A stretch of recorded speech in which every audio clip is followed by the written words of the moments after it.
日本に来たことある人ならわかると思うんだけど、日本ってさ、全然ゴミ箱なくない？いや、もう本当に全然ゴミ箱見当たらないんだよ。はい、ということで、今回はなぜ日本にあるゴミ箱が少ないのかということについて詳しく話していきたいと思います。ぜひ楽しんでいってください。日本語を完璧にしたい？だったらジロートークスをダウンロード。はい、皆さんこんにちは、ジローです。本日も僕のポッドキャストを聞きに来てくださりありがとうございます。本日もよろしくお願いします。はい、実はね、まだ僕風邪気味なんだよね。風邪気味だから途中で咳込んじゃったりしちゃうかもしれないんだけど、ちゃんとね、みんなには僕と咳が聞こえないようにちゃんとカットするので、ご安心ください。はい。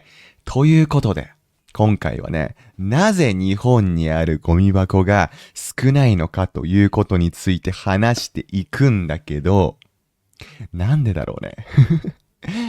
日本に来たことがある人、そして日本に住んでいる人なら、わかることだと思うんだけど、街中に本当にゴミ箱がないよね。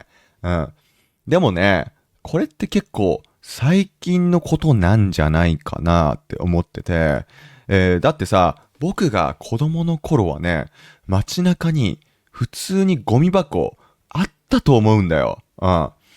で、日本人なんですけど僕、一応僕、日本生まれ、日本育ちの日本人なんだけど、ここ4、5年で一気にゴミ箱が少なくなったなーって思うんだよね。少なくなったっていう表現ならまだいいよ。ほぼないね。ゴミ箱は。最近はね、外出中に、ゴミが出たとしてもね、ゴミ箱を探すことを諦めるからね、どうせゴミ箱どこにもないだろうと思って、ゴミ箱を探すの諦めちゃいます。もうそのくらい日本にゴミ箱はないんだよ。で、今回調べました。はい。僕ちゃんと調べたんですよ。ゴミ箱がなぜなくなってしまったのかという、それの理由について調べたんだよね。はい。ということで、今回の参考文献は、ごめん。なんか参考文献の2番目から出てるわ。これ。今日の参考文献はね、結構たくさんあるよ。で、全部ね、日本語の参考文献なんだけど、信頼できそうだなっていう、そういう情報しか、ないから安心してね。はい。ということで、早速話していきたいと思います。そもそもね、みんな、日本の街並みについてはどう思う？僕はね、ずっと日本に住んでるんだよ。日本で生まれてずっと日本に住んでるから、日本の街並みについてね、特に思うことはない。そう。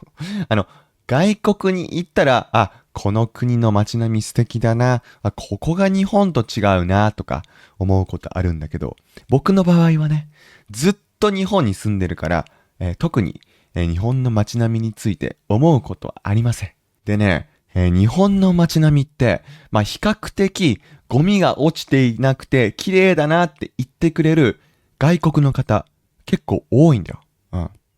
ね、でも確かに言われてみると、日本人として僕が思うのはね、渋谷とか新宿とか、そういった、人がたくさんいるような、みんなが飲み食いするような繁華街を除けば、結構ゴミが落ちていない場所ばかりだなって思うんだよね。僕、東京以外の地域詳しくないからごめんね。もしかしたらね、渋谷とか新宿以外にも、ゴミが落ちていて汚い場所って、たくさん日本にはあるかもしれないんだけど、でも比較的ね、そういう繁華街以外の、普通の住宅街とか、そういうところってね、ゴミが落ちていないんだよね。でも、感じることって、人それぞれのはずだよね。さっき言ったみたいに、日本のどの地域の街並みを見るかによっても、持つ感想って人それぞれ違うと思うよね。そして、その人がどこ出身かにもよるよね。日本以外の、ゴミが全然落ちていないような、地域とか国出身の人は日本のゴミが落ちていない道を見ても特に何も思わないかもしれないよね。逆にもうすごい汚いゴミが散らかってるような地域で生まれ育った人は、日本の街並みを見たら、うわー綺麗だなーって思うかもしれないじゃん。うん。で、僕個人的にはね、ヨーロッパの、スイスとか北欧だよね。ノルウェー、スウェーデン、フィンランド、デンマークとか、ああいうところに行った時はね、すごいなんか街並みが綺麗だなって思ったね。なんかクリーンだなっていう印象を持ったんだよね。ゴミは落ちていないっていうのは、ゴミが落ちていないっていうのは日本でも同じことなんだけど、やっぱりね、なんか電線とか電信柱とかが、なんか結構少なくて、そういう北欧とかスイスとかそういう国に行った時は、日本人の僕はすごいなんか街並みが綺麗だな、なんかクリーンだなって思ったのを覚えてるね。うん。でね、とあるニュース記事でですね、何人か外国の方で日本の街並みについて発言していて、それが掲載されていたので、それを見ていきたいなと思います。はい。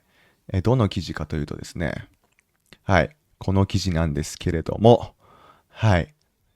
この記事ではね、二人の外国の方が紹介されていたんだよね。一人目はですね、日本にどういう感想を持ったかっていうと、まず道に落ちているゴミが全くなくて綺麗ということを思ったらしいです。はい。で、なんで道にゴミが落ちていないだろうって考えたときに、ゴミ箱があったら、理解できるよね。ゴミが全部ゴミ箱に行ってるから、その街並みが綺麗っていうことだよね。だけど、その人が発見したのは、ゴミ箱がないっていうことなんだよね。うん。つまり、どういうことかっていうと、その人が理解した、ことに、その人がどう理解したかっていうと、一人一人、日本にいる人、一人一人が、自身のゴミ管理ができているっていうことだと思ったらしいんだよね。うん。嬉しいね。こうやって言ってくれるのはね。うん。道が綺麗って言ってもらえるのは、もう結構素直に嬉しいです。日本人として。うん。綺麗か汚いかっていう、そういう二択だったら、絶対に綺麗な方がいいじゃん。うん。だからね、すごい嬉しいな。こういうことを言ってくれる人いるの嬉しいなって思うね。うん。で、二人目の人。はい。どういう感想を日本に持ったかっていうと、この人はね、トイレについて話していたんだよ。うん。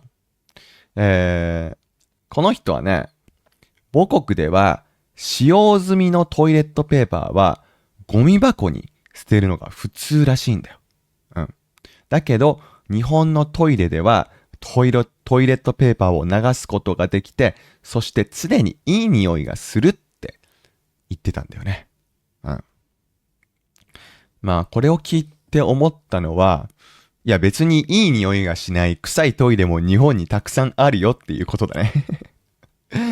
もちろんね、新しいショッピングモールとかにあるトイレは、結構いい匂いする。うん。何かの香りが、発生するように多分、いろんなものを置いてると思うんだけど、どこのトイレが臭いかっていうとね、やっぱり、公園にある公衆トイレ。それも新しい公園じゃなくて、古い公園にある、公衆トイレはね、やっぱ臭いね。ちゃんと清掃員の方が、定期的に掃除はしてくれてるとは思うんだけど、やっぱりね、ああいうところは、様々な匂いがこびりついてしまうっぽいんだよね。うん。だけどね、公衆トイレにじゃない、そういう地域の公園に、公衆トイレがあるっていうのは、すごい便利だよね。僕もね、トイレを使いたいなって思うこと、外出中だったらあるんですよ。うん。で、東京でね、トイレを見つけようと思ったら、やっぱり、コンビニに行くことが一番早いなって思うんだよね。ただ、東京のコンビニ、トイレを貸し出してないコンビニもあるんだよ。うん。そういう時はね、本当にどこに行ってトイレすればいいのかなって思う。で、例えばね、そのお昼の時間帯だったりするとね、都市部に行くと、ショッピングモールとか、お店とかが開いてたりするから、そこに行くとね、みんなが使えるようなトイレがあったりするんだけど、例えば朝の8時とか、夜の11時とか、そういう店が大体閉まってしまっている時間帯って、本当にトイレを見つけるのが難しい。うん。だからそういう時にね、やっぱ公園にある公衆トイレってすごい役立つんだけど、夜に行く公衆トイレってちょっと怖いけどね。うん。そう。それくらいね、トイレを見つけるのは難しい。うん。ちょっと今さ、ゴミ箱について話してるから、ちょっと関連性あるなと思って。ゴミ箱を見つけるのも難しいんだけど、トイレを見つけるのも難しいからね、東京。うん。だけど、他の国、他の特定の国と、比べるとね、マシだなって思うのは、有料のトイレっていうのがあまりないね。うん。国によってはさ、有料じゃないとトイレが使えない国ってあると思うんだけど、日本の場合、あまり有料のトイレを見たことないかな。うん。はい。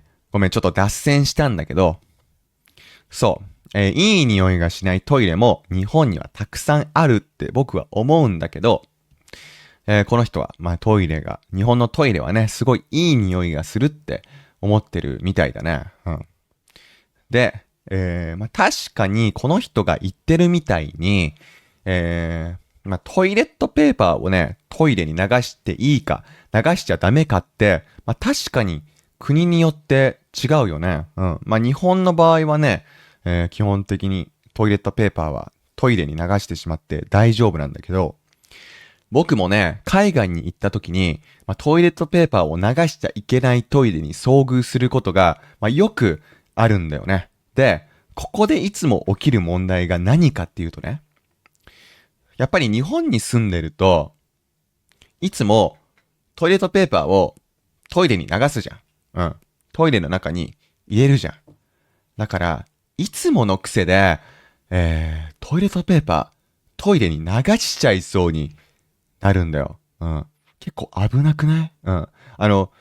そうだな。普通に毎日トイレットペーパーをトイレに流してる人なら、共感してくれると思うんだけど、流しちゃいそうになる。トイレットペーパーを。うん。で、これ結構危ないなって思っていてさ、なんでかっていうと、トイレットペーパーをトイレに流してはいけないっていう決まりが、その場所にあるっていうことは、おそらくだけど、そのトイレットペーパーが水に溶けないっていうことでしょ？うん。ということはだよ。無理やりトイレットペーパーをトイレに流そうとすると、詰まっちゃうんだよね。うん。だから僕はね、あまり詳細には覚えてないけど、何回かトイレットペーパーをそのトイレの中に入れちゃって、慌ててそのトイレットペーパーを中から出したりっていうことがしたことあるよね、確か。うん、そういう記憶がある。うん。そう、だから、世界共通でね、トイレットペーパーの扱いってその統一してほしいなって思うんだけどさ。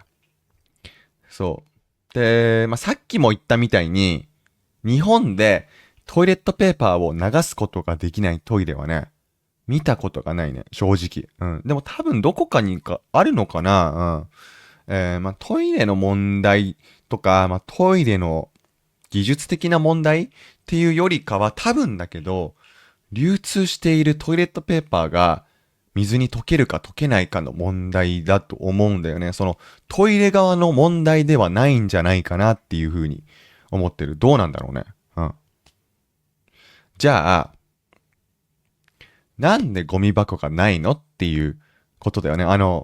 今さ、ずっとトイレについて話してたけど、一旦トイレについては忘れてね。トイレにゴミ箱がないっていうことだけ覚えておいて、日本だと。うん。そう。だから、日本は何が言いたいかっていうと、というかさっきの、外国の方の発言から、僕が紹介した外国の方の発言から、僕が何を言いたいかっていうと、日本は、比較的綺麗だと思われてんだよね。ゴミがあまりないとか、いい匂いとか、そういうふうに思っている人がいるっていうこと。これはね、人によって、感じ方違うと思うけど、そう思ってくれてる人がいます。はい。でも、ゴミ箱が全然ないんだよね、日本には。うん。じゃあなんでゴミ箱がないのか。はい。今回のポッドキャストのテーマですけど、ついにね、その確信に近づいていきたいと思います。はい。なんでゴミ箱がないのか。じゃあ、まず最初に、たくさんの人が毎日利用している駅について考えてみようか。うん。日本ではね、もう本当に鉄道網が発達してるよね。もういろんな電車があるよ。地下鉄もあるし、新幹線もあるし、もちろん普通の在来線もあるし、在来線の線路を通る特急電車もあるし、もう本当にいろんな種類の電車がある。で、都市圏に住んでいたら、もう車とか自転車とかは持つ必要ないね。うん、もう電車に乗れば行きたいところに行けるからね。東京とか大阪とかそういう都市圏だと本当にそうだと思う。うん。だからね、とにかく日本では鉄道を利用する人が本当に多い。だから、駅にあるゴミ箱が駅にあるっていうことは、本当に重要なこととか、すごい便利だよね。毎日人が使うものだから。はい。で、駅のゴミ箱。駅にあるゴミ箱。なくなってきてるんだよ。うん。なくなってきてるっていうか、見なくなってきてる。うん、もう本当にないんじゃないかって思うくらい、駅にね、ゴミ箱の存在感がないんだよ。うん。で、駅からゴミ箱が消えた理由。一番言われている説が何かっていうと、1995年の地下鉄サリン事件がきっかけになったっていう説なんだよ。なんだそれって思ったでしょ。地下鉄サリン事件っていう事件があったんだよ。日本だと結構有名な事件なんだけど、世界ではどうなんだろう。知名度がある事件なのかなわからないけど、結構日本だと有名なというか、日本社会に衝撃を与えた事件なんだよね。うん。で地下鉄サリン事件とは何なのかというとね、もうすでに知っている人もいるかもしれないけど、説明します。はい。地下鉄サリン事件とは、1995年3月20日の通勤時間帯に起きたオウム真理教によるテロ事件のことを言います。はい。テロ事件なんだね。で、日本でテロって起きることあんまりない。だよね。結構平和な国なんだよ、日本って。うん。だけど、テロ事件が1995年の3月20日に起こりました。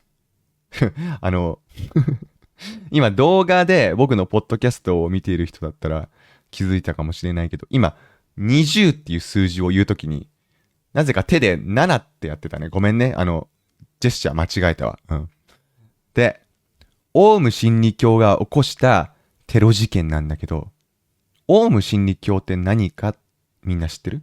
オウム真理教っていうのはね、当時存在した新興宗教なんだよ。うん。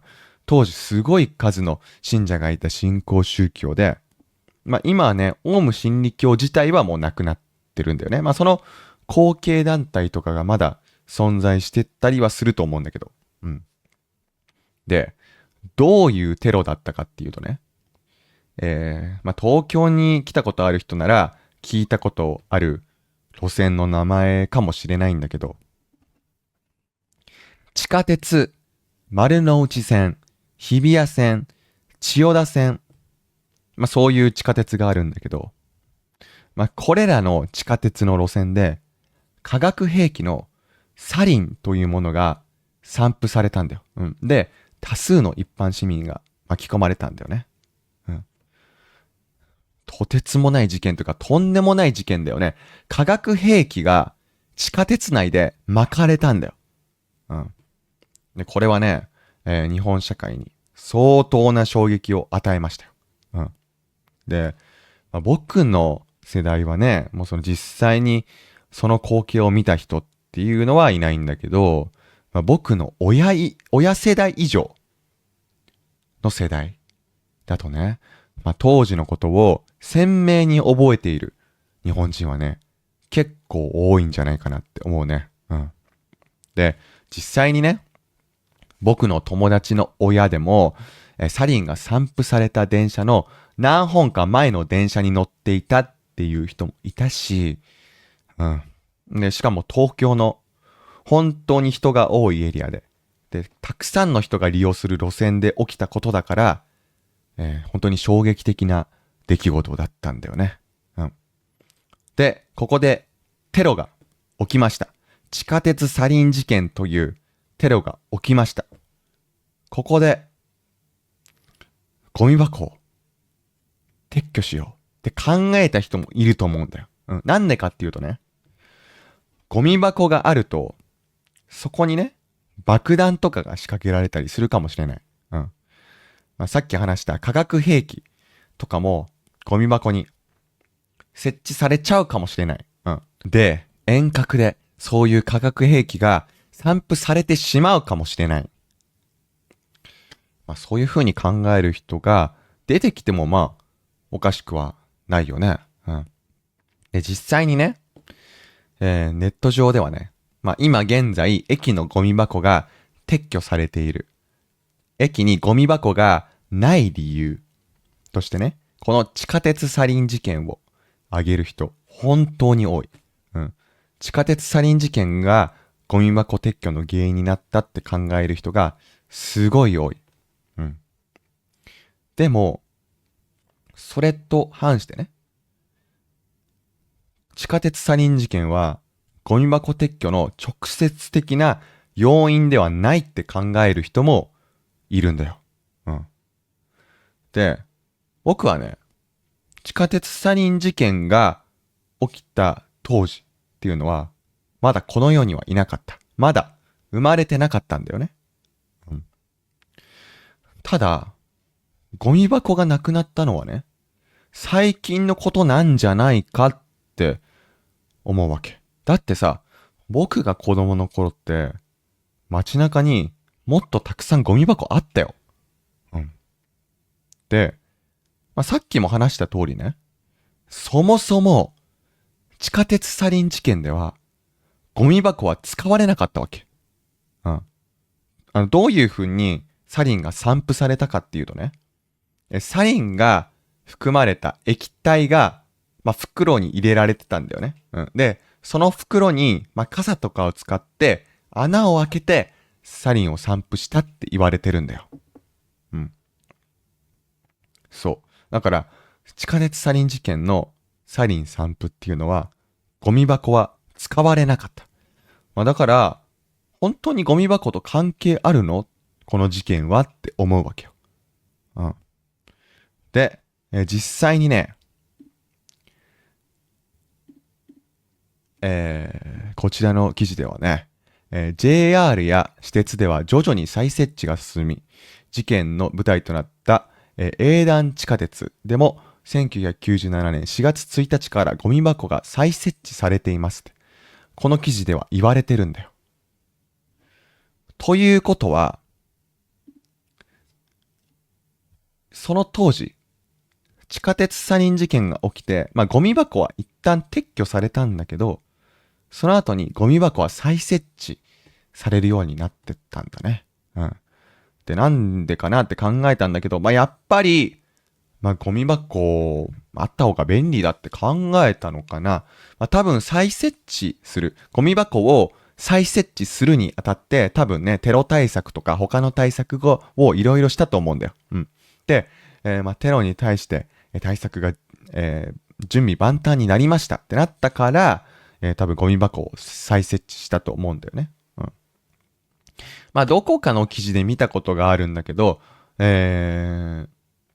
時期はね、そのゴミ箱、中身が見えるようなゴミ箱が設置されるようになったりしたんだよね。やっぱりさ、例えば、ゴミ箱の中身が見えなかったら、中に爆弾が仕掛けられてても、誰も気づくことができないでしょ。だから、中のものが見えるような、ゴミ箱を設置したっていう、そういう記事も見たね。とにかく何が言いたいかっていうと、地下鉄サリン事件で、地下鉄の、駅構内にあるようなゴミ箱って、どんどん撤去されたんだけど、その後また再設置されるようになったっていうことだよね。うん。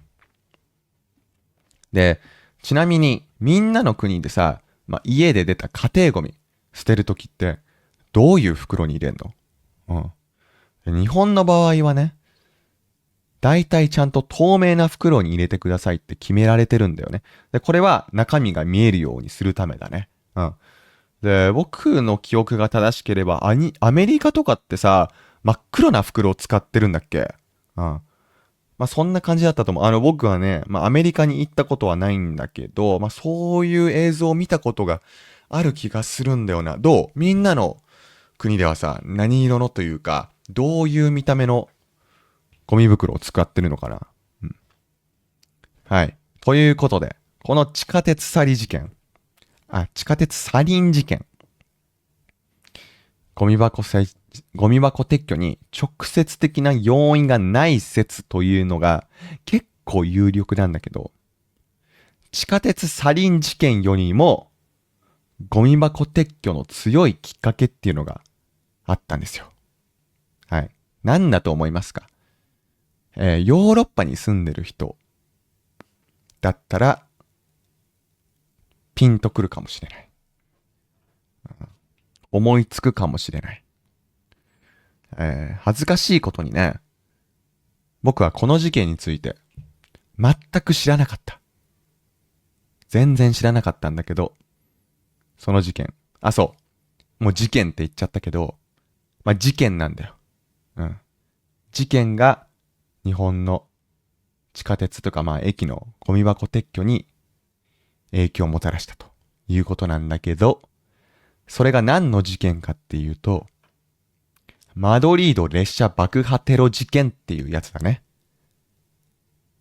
知ってるみんな。はい。多分スペインに住んでいる方だったらわかるのかなというか、ヨーロッパに住んでいる方とか、日本人でも普通に知ってる事件なのかもしれないけど、ちょっとね、僕の知識がちょっと乏しくて、知らなかった事件です。すいません。はい。ヨーロッパでというか、スペインで起きた、列車爆破テロ事件ね。このマドリード列車爆破テロ事件は、2004年3月11日にスペインのマドリードの中心部の3つの駅で4つの列車が爆弾によって爆発した事件なんだよ。うん。で、多分なんだけど、これもね、ゴミ箱とは直接的には関係ないのかなと思っていて、結構僕いろいろ調べたんだけど、ゴミ箱に爆弾が設置されていたとかっていうわけではないっぽいんだよね。うん。ただ、この事件が日本の鉄道会社に影響を及ぼしました。はい。日本にはね、東急電鉄という鉄道会社、そして京王電鉄という鉄道会社あります。はい。この二つは私鉄っていうね、私鉄です。日本にはね、いろんな鉄道会社あると思うんだけど、JR っていう大きな鉄道会社があって、これはね、国営の会社だったんだよ、昔は。うん。JR は国鉄って昔は呼ばれてたんだよ。うん。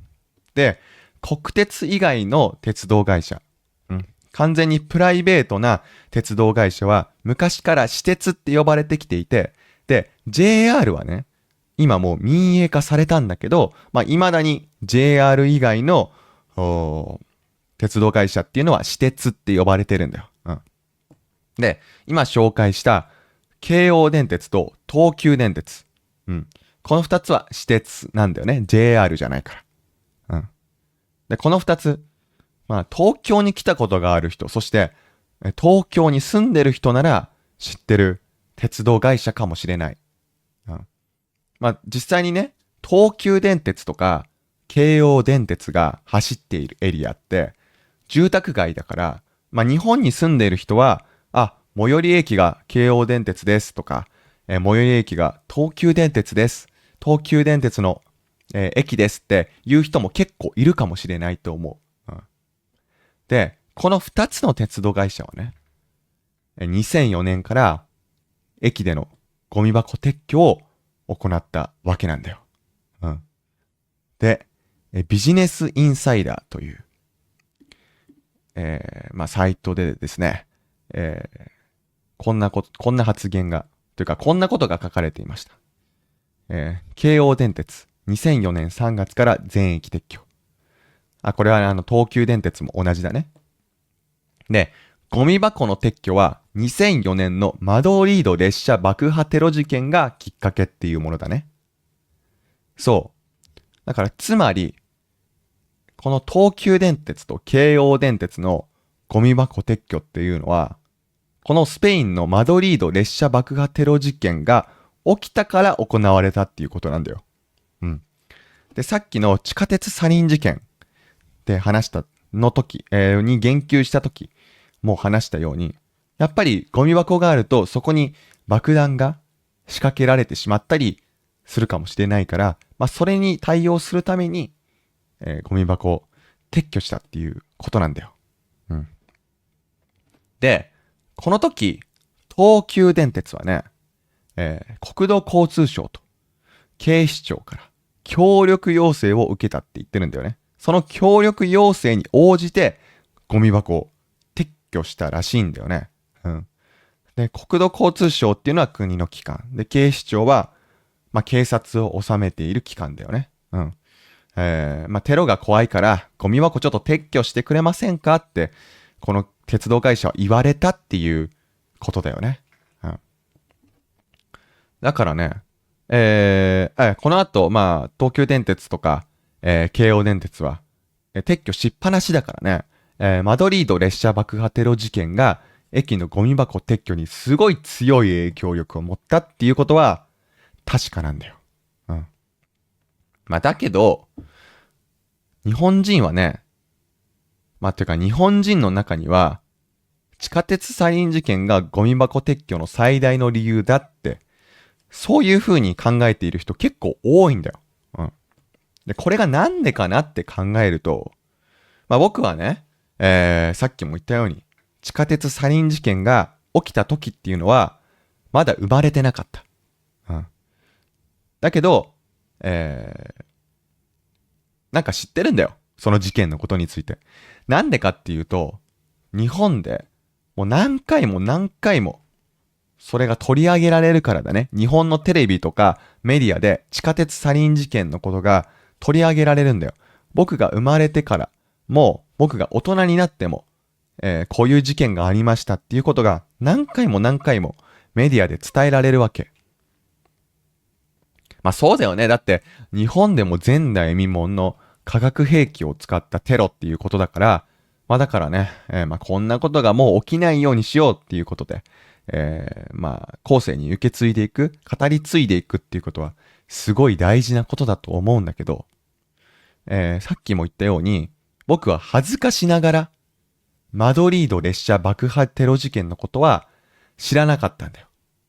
今回のリサーチで初めて知ったんだよね。そういうことなんです。ごめん、ちょっと説明がちょっと下手で申し訳ないんだけど、日本人として記憶に残りやすい地下鉄サリン事件がゴミ箱撤去の理由だと考えている人が多い。何回も何回もこの事件についてメディアで取り上げられるから、日本人としてすごい心に残るもの。そして日本ではテロが起こることって珍しいことで、だからゴミ箱の撤去といえば地下鉄サリン事件がきっかけだって、そう記憶している人が多いんだよね。そういう人が多いんだと思う。でもね、2004年でしょ、このマドリード列車爆破テロ事件。2004年ってちょっと待って。今が2026年でしょ。2004年ってだって22年も前でしょ。いやいやいや。それもすごい大きなきっかけだったと思うけど、ゴミ箱がなくなったのって最近のことじゃないかって僕は思うわけ。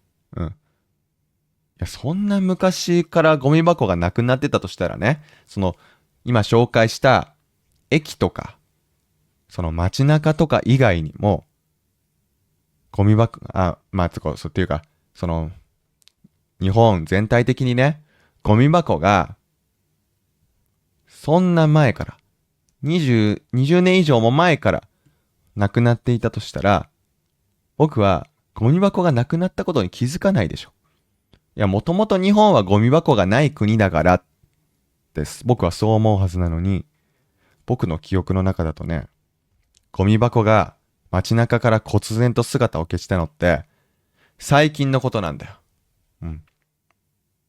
で、実際に、先ほど紹介したビジネスインサイダーの記事によると、東京メトロ、小田急電鉄、西武電鉄、東武鉄道っていうこういう、有名どころの鉄道会社。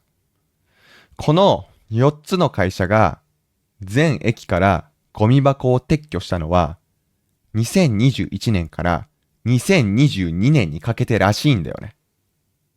いや、めっちゃ最近じゃん。いや、めっちゃ最近の出来事なんだよ。2021年とか2022年って4、5年前でしょ。意外と最近の出来事なんだよね。で、なんでこの時期にゴミ箱を撤去したかっていうことなんだよ。2021年、2022年、この頃って何があったかな。2019年の後半ぐらいかな。いや、2020年の前半ぐらいから結構本格的に流行したものがあったよね。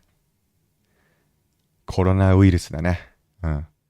コロナウイルスの流行をきっかけにしたっていう答えている鉄道会社もいるっぽいんだよね。で、鉄道会社各社ね、いろんな理由は言ってるんだけども、テロ対策とか防犯対策っていうのももちろんゴミ箱撤去の理由として挙げてる。それに加えて、さっき話したコロナウイルスの流行も理由に挙げている鉄道会社があるんだよ。これ、なんでかっていうとね、なんでコロナウイルスの影響でゴミ箱を撤去したかっていうと、例えばだけど、ウイルス感染者が使ったマスクとか飲み物の容器がそのゴミ箱に投棄された場合ね、そこから他の人に感染する恐れがあるって、そういう理屈なんだよね。いや、ちょっと待てよって思うけどね。いや、だって、そもそもゴミ箱って、そういう汚いものを捨てる場所だから、そもそもね、ゴミ箱って、ウイルス感染の温床なんじゃないかなって、僕は思うんだけど、とにかく、そういう理由付けをしてる。いろんな理由があるんだろうけどね。で、わかりましたよ。駅にゴミ箱がない理由は、100% 納得したわけではないけど、理解はしたよね。スペインでとか日本でテロ事件が起こったから。だから、テロ対策のためにも設置しない。そして、コロナウイルスが流行した。で、これからも未知のウイルスが流行るかもしれないから、ゴミ箱は設置しない。感染源になる可能性があるからね。じゃあ、なんで、その他の場所、駅以外の街中とか、その他の公共スペースにゴミ箱がないのっていう、そういうことが知りたいわけでしょ。なんでなんだろうか。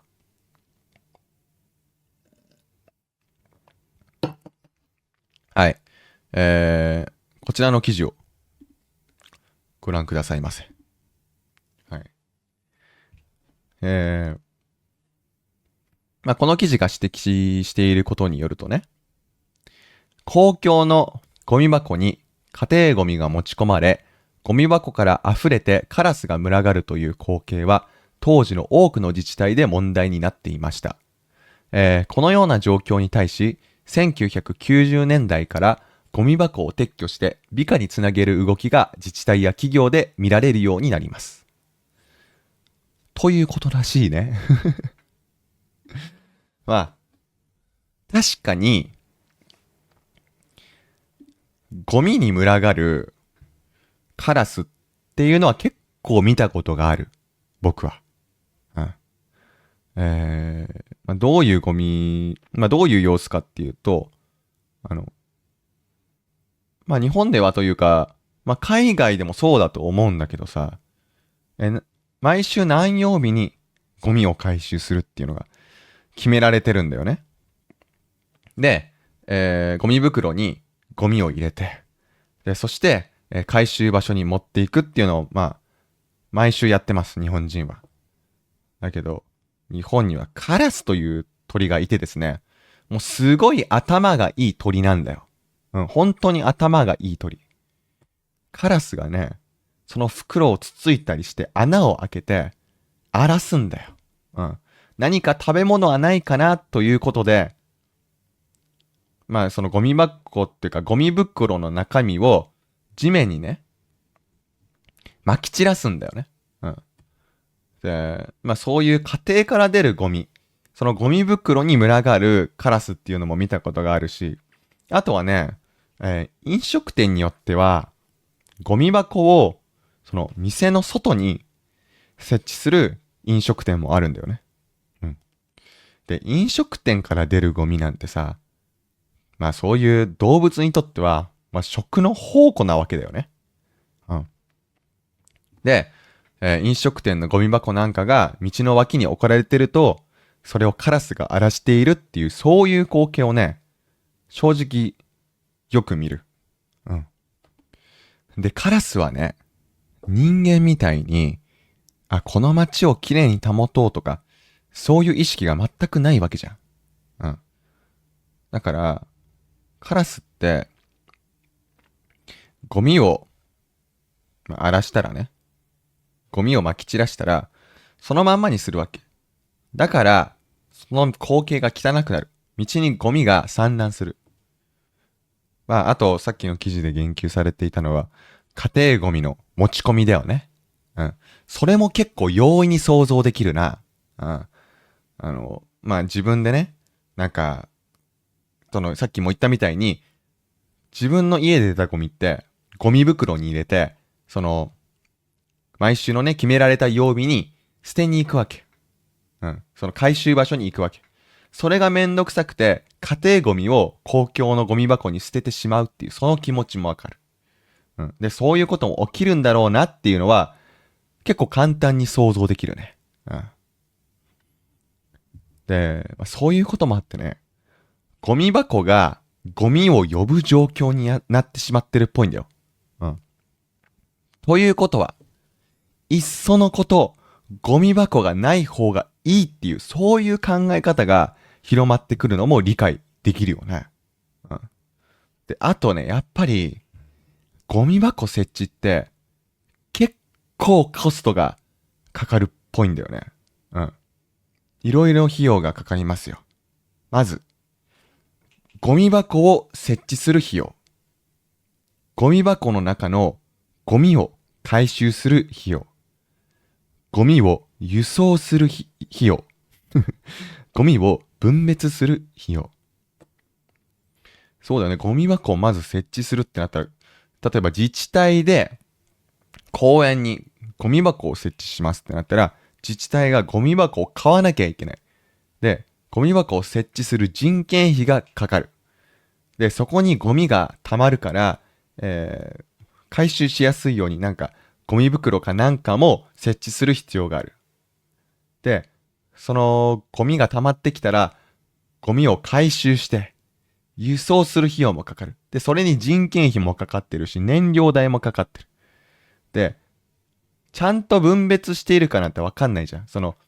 どんな人がゴミをそのゴミ箱に入れているかもわからないし、しかも、そのゴミを分別ちゃんとしてるかもわかんないでしょ。だからそれを分別し直す費用もかかる。確かに言われてみると、かなりお金かかりそうだなって、確かに思うよね。うん。で、さっきね、ゴミ箱がゴミを呼ぶ状況になってしまっているっていうことを話したじゃん。で、ということはね、ゴミ箱がない方が綺麗なんだよ、その場所は。ゴミ箱を設置しない方が綺麗になるし、ゴミ箱を設置しない方がコストがかからないんだったら、それはゴミ箱を設置しない方が合理的だよね。ゴミの処理のコストをね、自治体とか駅とかが負うのか、それとも個人が負うのかという話になってきてるんだよね。うん。で、いろいろ調べてね、思ったんだけど、確かに自分が自治体とか鉄道会社の担当者だったら、絶対にゴミ箱は設置したくないね。うん。鉄道会社はね、営利企業ですから。例えばね、ゴミ箱を撤去することによって、お客様満足度が下がる。消費者の満足度が下がって、その鉄道を利用しなくなる。そういう事態になったら、困るよね。その自分の儲けが減ってしまうっていうことになるから。ただ、鉄道という特性上、他に代替手段がいないじゃん。競合というものがあまりないよね、鉄道って。だって、その場所を走ってるのが、その鉄道だけだから。うん。だから鉄道に代替手段がないっていうことなんだけど。だから思い切って、ゴミ箱撤去っていう決断を下せるんだろうなって思う。うん、で、今まで、なんでゴミ箱が撤去されてきたのかということについて話してきました。はい。で、多分今回のポッドキャストのタイトルは、なぜ日本にはゴミ箱がないのかみたいなそういうタイトルだと思うんだけど、もうゴミ箱がね、撤去された理由、ゴミ箱が日本にない理由っていうのは話したから、これでね、満足して、ポッドキャストを聞かなくなるというか、もう聞くのをやめる人、いると思うんだけど、もうちょっと聞いてって。ゴミ箱がね、ないことによって、いろんな弊害が起きてるんですよ。はい。どういう弊害が起きてるかっていうことを、ちょっと説明させてほしいわ。うん。まず、日本はね、リサイクル率がそんなに高くない国なんだよ。うん。はい。こちらの資料をご覧くださいませ。これはね、環境省が、取りまとめた、数値っていうのを、国立研究開発法人、国立環境研究所というところが、まとめたものだね。他の国と比較したものなんだけど、環境省が取りまとめた平成30年度、だから2018年度のことだね。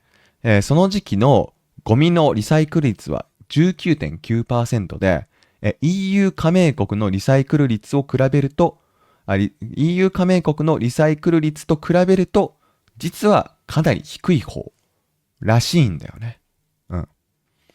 で、この期間は、EU の国とのまあ、データを比較したわけだから、ユーロスタットっていうもののデータを参照してるらしいんだけど、まあ、とにかく、日本のリサイクル率は 19.9% にとどまっていて、他のヨーロッパ諸国と比べると低い方。で、僕の中でのイメージだとね、ヨーロッパ諸国って結構リサイクルの面においてかなり優秀。うん。ヨーロッパとか EU ってさ、そのサステイナビリティとか本当に気を使う国々だっていう印象なんだよ。僕の中だとね。うん。まあだからそういう優秀な国々と、まあ日本を比較するのってちょっと日本がかわいそうかなとは思うんだけど、まあ日本はね、さっきも話したみたいに、街中に分別用のゴミ箱があまりない。うん。ゴミ箱自体があまりない。ということは、ゴミを家に持ち帰らなきゃいけないっていうことだよね。うん。だから、家に持ち帰ってから分別しなきゃいけないっていうことじゃん。その時に、家に持ち帰った後に、多分日本人はあまり分別できてないんじゃないかなって思うんだよね。だからリサイクル率が低いんじゃないかなって思うんだけど、まあ、実際に、まあ、ヨーロッパだとね、その街中にゴミ箱が置かれている国も結構多いみたいなんだよね。で、昔僕はヨーロッパに住んだことがあって、まあこれはね、国とか地域によっても違うと思うんだけど、まあ僕がいた地域だとね、缶とかペットボトルの回収装置があって、それがかっこよかったなっていうのを覚えてるわけ。まあスーパーマーケットとかの横にね、まあ、回収装置があって、まあそういう場所以外にも、まあリサイクルできる、まあ、装置、回収装置っていろんなところにあると思うんだけど、僕が見た回収装置はね、そのペットボトルとか缶とかを入れると自動でその機械が動いて吸い取ってくれるんだよ。うん。すごいなと思ってね。その日本でいう自動販売機みたいな見た目をしてるんだけど、そうやって自動でそのペットボトルとか缶を吸い取ってくる機械、吸い取ってくれる機械を今まで僕は人生の中で見たことがなくてびっくりした。うわ、かっこいいな。ヨーロッパはやっぱりこういう領域だと結構進んでるんだなって思ったんだよね。でね、そうやってリサイクルすると場所によってにはね、場所によってはね、そのクーポンをゲットしたりすることができるっぽいんだよ。でそのクーポンをスーパーで使うとかね。まあ、そういう仕組みが、働いているっぽいんだよね。だからヨーロッパはリサイクルがすごい進んでるというか、まあリサイクルがよく行われている地域なんだよね。それと比べると、ゴミ箱がない日本、家での分別に任せている日本はリサイクル率が低い。まあね、これが本当に直接的な、理由なのかはちょっと判断するのまだ難しいかなって思うんだけど、まあ確かに、分別するところがない。家で自分で分別しなきゃいけないっていう状況だと、まあリサイクル率も下がってしまうのかなとは思うよね。うん。で、ゴミ箱がないことによる弊害、他に何があるかと言いますとですね、訪日外国人観光客が困っているっていうことなんだよね。うん。皆さんは日本に来るの好きですか？日本に旅行に来る予定はありますか？うん。日本にぜひ来てください。日本はね、夏は暑いからあまり来ない方がいいかもしれないけど、それ以外の季節だったら最高ですよ。うん。ただ、ゴミ箱は少ないからね。はい。で、実際にね、やっぱりゴミ箱がないっていう状況に困っている外国人観光客の方、結構多いみたいなんだよね。うん。まあ、ゴミ箱が街中にないっていう、そういう状況って、他の国ではね、あまりないことだと思うんだよね。例えば、コンビニね。日本のコンビニ有名でしょ？日本のコンビニでおにぎりを買って食べて、美味しい。日本観光、日本旅行最高だなって思っても、そのおにぎりのパッケージ、どこに捨てるの？コンビニで買ったら、コンビニにね、ゴミ箱があるから、そこにね、捨てることできると思うんだけど、ずっとコンビニの前にいるとは限らないでしょ。おにぎりを買って、そのおにぎりをまた別の座れるところで食べて、で、その場所はもうコンビニから移動してしまってるので、どこにも捨てられない。次ホテルに帰るまでに、ずっと、だから次ホテルに帰るまでずっとそのゴミを持ってなきゃいけないっていう、そういう状況が起きやすい。で、実際にね、データでも出てるんですよ。外国人観光客がゴミ箱がないということについて不満に思ってるっぽいんだよ。うん。去年、だから2025年だよね。去年の11月から、今年の1月にかけて行われた調査結果を観光庁が公開しております。はい。どれかというと、これですね。はい。旅行中に困ったとの回答が多い項目がこれに出てるんだけど、見てください。この調査結果によると、どう見るかっていうと、一番右がね、一番最近のデータだね。訪日外国人旅行者が困ったことの第1位は 17.2% で、ゴミ箱が少ないっていうことだったんだね。だからゴミ箱だからゴミ箱があるかないかっていうのが、ある意味、日本という国の旅行客の満足度を左右するって言っても過言ではないね。だって、このゴミ箱がないっていう不満を取り除けば、結構多くの人が満足するっていうことじゃん。うん。そう。だから、かなり困ってるっぽい。日本に来る外国人観光客は。うん。ただ、このデータを見るときに、よく見てほしいのは、困ったことはなかったって答えている人も43%いるんだよ。うん。だから大体半分くらいの人はね、特に困りごとがなかったと考えているわけ。一方で 17.2% がゴミ箱が少なくてそれがちょっと困ったって思ってる。そう考えるとね、ゴミ箱が少ないっていうことも大きな困りごとだからそこまですごい大きな困りごとになっているっていうわけではないかもしれない。そういう考え方もできる。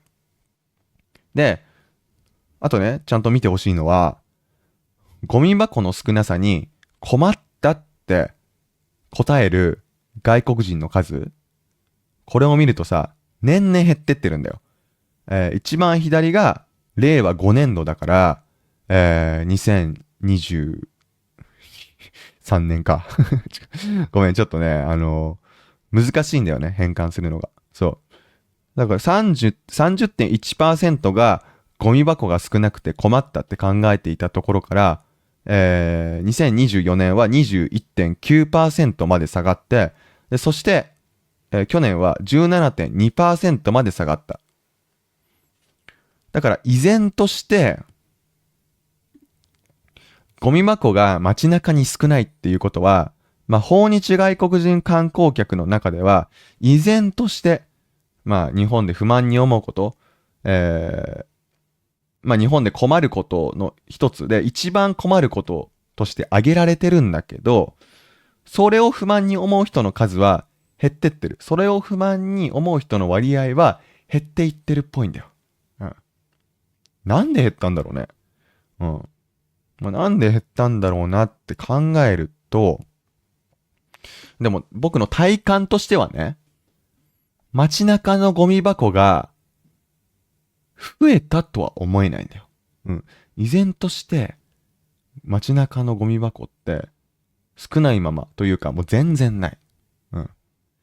で、ここにおいてね、僕は、まあ一つの仮説がありまして、多分だけど、僕が体感で感じているように、ゴミ箱、日本のゴミ箱の数って大して増えていないと思う。というかむしろ減っていってるんじゃないかなって思うんだよ。ただ、日本ではゴミ箱がないっていうそういう情報が十分に広まってきたから、日本にはゴミ箱が少ない、日本にはゴミ箱がないっていう前提で日本に来ている外国人が多いんじゃないかなって思うんだよね。どうSNS とかを見ていてもね、日本にはゴミ箱がないみたいなことを言っている人の、動画が流れてきたりするから、これから日本に来る人、日本に来たいなって思ってる人はもうすでに日本にゴミ箱が全然ないっていうのを知っている可能性が高いんじゃないと思って。みんなどう？みんなさ、日本に来る前に日本にゴミ箱が全然ないの知ってた？うん。で、言われてみると同じような現象が、日本人の僕でも起こっている気がしてて、確かになんか街中からゴミ箱が一気に消えた時期っていうのはね、なんでゴミ箱ないんだよとかね、ゴミ箱ないと何も捨てられないじゃないか、不便だよっていう風に思ってたんだけど、どんどん時が流れていくと、もうゴミ箱は街中にないもんだってそうやって頭が思うようになる。だから人間の適応力って本当にすごいよ。うん。その状況に慣れることができるんだよね。うん。ちょっと水飲ませて。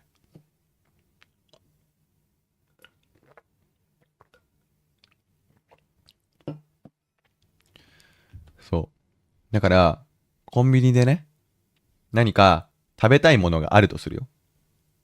なんか、おにぎりが食べたいなとか、デザートが食べたいなとか、なんでもいいんだけど、僕の場合はね、食べたいものがある。コンビニで買いたいお菓子があるけど、でもどうせ捨てなきゃいけない。そのパッケージを捨てなきゃいけなくて、そのパッケージをね、捨てる場所がないんだとしたら、別に買わなくていいかって思えるようになったわけ。これってどうなんだろうね。なんか経済的にあんま良くない気がするけどね、そのゴミ箱がないから、どこにも捨てられないから何も物を買わないっていう、そういう、意思決定が多くの人の中で行われてるんであるとすれば、あんまり良くないことかなって思うんだけど、僕はね、そう思うようになってきてしまったね。うん。そう。だから、ゴミ箱がないという前提が当たり前になってきたから、不満に思う外国人、そして日本人も少なくなってきたんじゃないかなーって、そういうふうに思います。はい。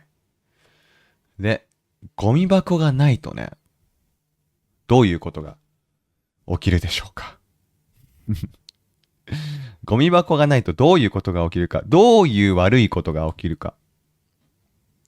さっき話したリサイクル率の低さとか、訪日外国人観光客がゴミ箱がなくて困ってるとか、そういうこと以外にもっと悪いこと、何がある？それがね、ポイ捨てだよね、ポイ捨て。みんなやっちゃダメだよ、ポイ捨て。僕はポイ捨てやってる人ね、見たことあるよ。特に、日本でよく見るポイ捨てはタバコかな。うん。タバコを、てかそもそもね、これもね、ゴミ箱と同様、タバコを吸える場所がかなり減ってきてる。うん。喫煙所の数が減ってきてるし、あとはね、もう最近は、条例なんかでね、歩きタバコを制限する地域が増えてきたから、基本的にね、そのタバコを吸える場所ってかなり少ない、日本だと。うん。一説によると、2021年に行われた、東京オリンピックに向けて、タバコを規制しようっていう、そういう動きがあったっぽいんだけど、いやなんか、本当に喫煙者の方って、肩身が狭いなってそう思うんだよね。僕は、タバコを吸わないから、よくわからないというか、その、直接的な被害は何もないんだけど、街にね、たまに喫煙所があるわけ。その公衆トイレみたいに、公衆喫煙所みたいなところがあるわけね。で、そこにね、本当にたくさんの喫煙者が群がって、タバコを吸ってるわけ。それが本当に、なんだろうな、かわいそうだなっていうかうん、なんか、本当に追いやられてるんだよね。喫煙所に。うん。その場所に追いやられていて、で、しかもね、その場所がすごい狭いから、煙たいんだよね。うん。だからまあ、何が言いたいかっていうと、タバコを捨てる場所減ってきてるんだけど、まあだから喫煙所が減ってきてることも影響してるのかわからないんだけど、ポイ捨てする人僕よく見るんですよ。特にタバコね。タバコを吸って、だから、道で吸って、そのタバコを吸い終わったらそのまま捨てる人ね。うん。で、まあタバコを捨てるって、まあそもそも多分その道でタバコを吸っちゃいけないし、まああとはね、タバコって、まあ火の消し忘れがあると、あれ、火事の原因になるじゃん。うん。火事の原因になるから、まあみんなはね、タバコのポイ捨て、日本では、まあちょっと絶対しないでほしいんだけどさ、そういうポイ捨て、ゴミ箱がないと増えるんですよ。うん。なんか、物を捨てたいけど、ゴミ箱がない。だけど邪魔だ。そうなったらそこら辺に捨てちゃえって考えちゃう人、出てるじゃん。絶対に出てくるじゃん。そういう人なんて。はい。だからそのポイ捨て。まあ、繁華街とかだとね、問題になってるっぽいんだよね。うん。特に、渋谷みたいな繁華街だと、ポイ捨て、起こりそうだなって、僕は思うね。うん。みんな渋谷っていう場所を知ってるかな。まあ、今日の動画でも、今日のポッドキャストでも何回か渋谷の名前は出したんだけど、東京でも割と有名なエリアだよね、渋谷っていうのは。で、いろんな、まあ、渋谷って何が多いかって言ったら、まあ、飲食店かな。うん。そして、渋谷にいる人って本当に平均年齢が低い。うん。まあ結構若めの世代が、まあ遊びに行くのが渋谷なんだけど、で、最近はね、本当に外国人観光客の方が多いね。もう昔と比べたらね、その数が全然違う。まあ昔は本当に日本人ばかりがいたんだけど、最近は海外の方多いね。で、その渋谷、ポイ捨てがね、割と、まあ、問題になってるっぽくて、なんと、今月、6月1日、2026年の6月1日から、新たな決まりができました。はい。条例が改正されたんだよね、渋谷区の。うん。まあ、条例っていうのは、まあ、ルールだね。うん。まあ、その区の中だけの法律みたいなものなんだけど、ポイ捨てしたら、罰則で2000円が徴収されるらしいです。はい。しかも今年の、今月からだからね。うん。で、渋谷区の担当者が、渋谷区内で24時間体制で渋谷区内を巡回するらしいです。うん。で、ポイ捨てした人を発見したら2000円を徴収するらしいんだよね。はい。だからみんなポイ捨てしちゃダメだね。うん。まあ、区の担当者に見つかったら、2000円払わなきゃいけなくなっちゃう。で、その区の担当者は、神出鬼没だからね。うん。どこに区の担当者がいるかわからない。どこから監視されているかわからないからね。皆さん、ぜひ気をつけてください。渋谷に来たらね、ポイ捨てしたのが見つかったら2000円払わなきゃいけなくなりますからね。2000円って結構高額な値段じゃない？ 2000 円ってさ、2000円だったら何ができる？ 2000 円だったら何ができるかな。まあ、日本だと牛丼を3倍ぐらい食べれますよ。だから1日の食事できますよ。2000円あれば。はい、2000円ね、大切なお金ですから、まあ、お金をね、一番重要視しろって言ってるんじゃなくて、まあ、ポイ捨てはしちゃダメっていうことなんだけど、まあ、渋谷でね、ポイ捨てしたら、見つかってしまうと2000円払わなきゃいけなくなったので、もうやめてね、みんなね、ポイ捨てね。で、こういう感じの取り組みって、渋谷以外の場所でも行われているっぽいんだよね。大分県の由布市って知ってるかな？うん。大分県由布市。僕はね、行ったことはないです。うん。大分県の由布市って、え湯布院って知ってるかな？全国屈指の温泉観光地の湯布院っていうものが大分県の由布市にあります。だから、温泉が有名な場所なんだよ。だから観光客がその場所以外から、その外からたくさん来るんだけど、そんな由布市は渋谷区が今回の条例の改正を行うよりも前から、ポイ捨てへの過料徴収っていうのが行われてたらしいんだよね。はい。それについて日本テレビのニュースがですね、報道してたんだけど、その報道によると、こちらですね。由布市の条例でこれまで過料2000円を支払った人はどのくらいいるかというと、0人ということなんだよね。0人です。だから、2000円を払わなきゃいけない。ポイ捨てをすると2000円を払わなきゃいけないっていう決まりができてから、実際に2000円を払った人が0人。うん。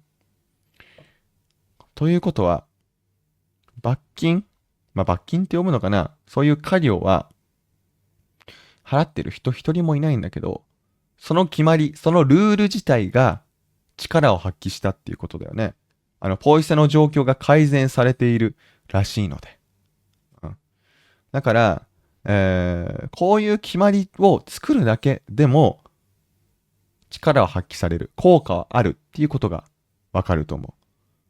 だから、2000円っていう値段も同じだから、大分県のこういった取り組みを見て、渋谷区も同じような決まりを導入したのかなって思うんだよね。うん。はい。ということで、今までね、ゴミ箱、そしてポイ捨てについて詳しく話してきたんだけど、ここまでの僕の話を聞いて、みんなはどう思ったのかっていうのが、それが僕は、結構気になってるかな。うん。ゴミ箱は設置するべきなのか、それともしないべきなのかっていうことだけども、僕がね、今回このポッドキャストをするにあたって、いろいろ調べ物をしたんだけど、このリサーチをする前はね、いや、ゴミ箱絶対あった方がいいじゃんって思ってたんだよね。うん。それはやっぱり、ただ単に街を利用する一般市民、としてはね、ゴミ箱は絶対あった方がいいんだよ。うん。その場所に遊びに行って、そこで、物を買って、利用して、そしたらゴミが出るじゃん。で、そのゴミ、捨てたいんだよ。捨てた方が便利。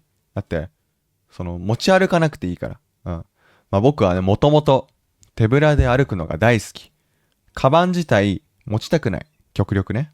そういう人は特にゴミ箱欲してると思うし、ゴミ箱あった方が、楽しく観光できるし、遊べる。うん。家に持ち帰る必要ない方がいいし、しかもゴミ箱あった方が、リサイクルが促進されそうだし、ゴミ箱あった方がいいことばっかりじゃないかって思うんだけど、ゴミ箱設置ってコストがあるよね。やっぱりね。さっきも話したけど、事業者の立場になって考えると、ゴミ箱ってできるだけ設置したくない？さっき話したみたいにさ、輸送コストだったりとか、ゴミ箱を設置する費用だったりとか、回収する費用だったりとかがすごいかかる。で、そういうコストがかかって街が綺麗になるんだったらいいんだけど、そのゴミ箱がゴミを呼ぶ状況になってる。カラスがそのゴミを荒らしに来たりとか、する。家庭ゴミをそのゴミ箱に持ち込んでしまう人がいる。そう考えると、お金を払ってその場所が綺麗になっちゃうとしたら、いやじゃあもうこんなゴミ箱なんて設置しなくていいじゃんで、そういう考えになるのも理解できるよね。うん。まあだから僕が事業者だとしたら絶対にゴミ箱は設置しない。うん。で、僕の個人の意見としてはね、ゴミ箱がないと、まあ、確かに街が綺麗に見えることは確か。うん。だから、このままゴミ箱がないままでいいんじゃないかなって思うよね。うん。で、まあ、ゴミ箱があることによって、その街が綺麗になったとしても、なんか、そのゴミ箱自体が汚く見えることあるじゃん。うん。そのゴミ箱の中身が見えてしまったりとかさ、うわぁ、ゴミ箱の中にあんなもの入ってるよって思うこともあるし、あとはなんかゴミ箱に捨てるときに、例えばこぼれちゃう液体とかがあるじゃん。で、そういう液体とかが、そのゴミ箱自体を汚すこともあるでしょ。うん。だから、まあ、ゴミ箱自体が汚く見えることもある。だから、まあ、ゴミ箱自体もなくしてしまっていいんじゃないかなって僕は思うんだよね。そう。まあ、こんな感じが、これが僕の意見なんですけれども、みんなはどういう風に感じたでしょうか。うん。まあ、一消費者、一一般市民とか、一観光客っていう立場で考えると、いや、ゴミ箱あった方が絶対便利だよなって思うけれども、事業者とかの立場になって考えてみると、いや、ゴミ箱なんてコストの塊だし、絶対に設置したくないよって、そういう意見もわかるよね。うん。うん。だけどまあ、さっきも話したみたいに、外国人観光客にとっての一番困ること、ゴミ箱がないことっていうことだから、だからうまい感じの着地点があるといいよね。その人たちも困らないし、その人たちも不満に思わないし、街も綺麗になる。コストがあまりかからないっていう、そういう、もうすべてがいい。そういう状況が作れればいいかなと思うんですけれども、そういった仕組みはね、まあ凡人の僕は作れないので、日本にいる様々な天才に思いついてもらいたいなと思います。はい。ということで、今回のポッドキャスト、いかがだったでしょうか。まだね、ちょっと僕、風邪気味にで、このポッドキャスト収録中もね、何回か咳をしてしまったりしたんだけども、みんなに、役立つ情報が届けられたら、よかったなと、よかったなと、そういうふうに思います。ということで、皆さん、次回のポッドキャストも楽しみにして次回のポッドキャストも楽しみにしていてください。